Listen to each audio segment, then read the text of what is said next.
হারিয়ে যাওয়া বছর পর্ব ১ ফিরে দেখা।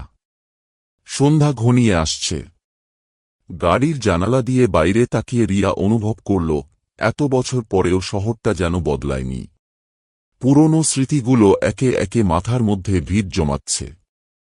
ছোটবেলায় খেলা করা রাস্তাগুলো, স্কুলের পাশে সেই বটগাছ, আর সবচেয়ে গুরুত্বপূর্ণ অর্ণব, তার সবচেয়ে প্রিয় বন্ধু। স্টেশন থেকে নেমেই সে সোজা তার পুরনো পাড়ায় চলে এল। বাড়িগুলো নতুন রং করা হয়েছে, কিন্তু পুরনো গন্ধটা এখনও রয়ে গেছে। হঠাৎ দূর থেকে একটা চেনা কণ্ঠ শুনে তার মন কেমন করে উঠল। রিয়া! সে ঘুরে দাঁড়াতেই দেখতে পেল অর্ণব দাঁড়িয়ে আছে, ঠিক আগের মতোই। লালচে টি শার্ট, পুরনো জিন্স, আর সেই চেনা হাসি।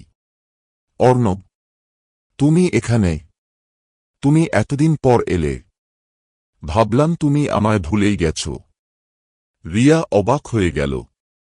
অর্ণব একদম আগের মতোই আছে, এক বিন্দু বদলায়নি। তুমি একদম বদলাওনি অর্ণব। সে শুধু মিষ্টি হাসল। চলো, তোমার বাড়ির সামনে হাঁটি, পুরনো দিনের কথা বলবো। সন্ধ্যার ঠান্ডা বাতাস বইতে লাগল।